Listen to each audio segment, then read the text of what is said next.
حکومت وایي د وسلوالو طالبانو تش په نوم امیر المؤمنین هیبت الله اخوند د افغانانو لپاره پرته له وحشته څه نه دي رسولي او قدرت ته د رسېدا لپاره یې د عامو خلکو وژلو ته دوام ورکړی. افغان چارواکي وایي اورکم هیڅ معنا نه لري او د افغانانو قتل عام پکې روان دی. طالبان باید اوربند وکړي ترڅو د سولې خبرې پایله ورکړي. د دوی په وینا طالبان د سولې خبرو کې د بهانو او نه متمرکز بحث څخه وروسته اوس غواړي د خپلو بادارانو د خوشحالولو لپاره یو ځل بیا بریدونو ته شدت ورکړي. خو افغان ملي امنیتي ځواکونه به د وطن او وطنوالو ساتنې ته سینه سپر کړي. در یک سال طالب بخیزه امروز ملا هیبت الله به مردم افغانستان جواب بده که خود امیر المؤمنین میگی به امیر المؤمنین چی خیرت رسیده؟ در یک سالی که دنیا آمد تمام دنیا کل سرمایه گذاری را سر پروسه صلح کرد، امی جناب هیبت الله صاحب چی کار کرد که افغانا را از این بدبختی دور کنه؟ زندانی خود خواست، ما برش رها کردیم.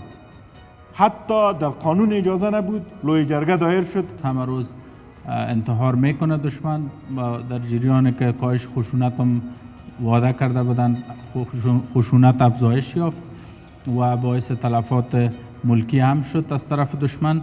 به او اساس اونا تشویش نگرانی خاک و سرزمین خود دارن و ما باید آمادگی بر دفاع از خاک خود داشته باشیم. د امریکا متحده ایالاتو استخباراتي چارواکو هم جمهور رئیس جو بایدن ته اخطار ورکړی که بهرني ځواکونه په غیر مسؤلانه توګه ووځي طالبان به په افغانستان کې وحشت رامنځته کړي.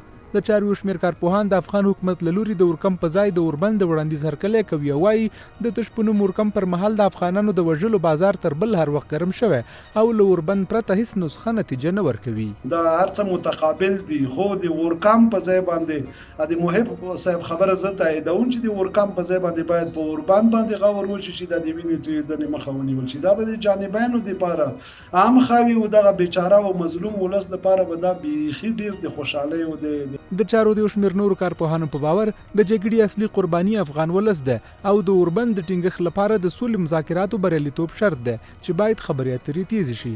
د دوی په وینا دواړه لوري باید په مشترکاتو باندې کار وکړي. دواړو طرفونو ته افغانان وژل کیږي او د دې جګړې اصلي قرباني د افغانستان عام ولس ده. دا جګړه باید ختم شي. د دې لپاره اوربند یو ضرورت ده او اوربند باید وشي. طالبان باید اوربند وکړي. په ټولنیزو رسنیو کې هم د ملي امنیت سلاکار ډاکټر حمدالله محب او د ملي دفاع وزارت د سرپرست د څرګندونو هرکلی شوی. دوی لیکلي چې اورکم د افغانانو د وژلو د دوام په معنا ده او څوک دی احسان په افغان ملت نه کوي ځکه اوس هم هر ورځ لسګونه افغانان په شهادت رسول کیږي.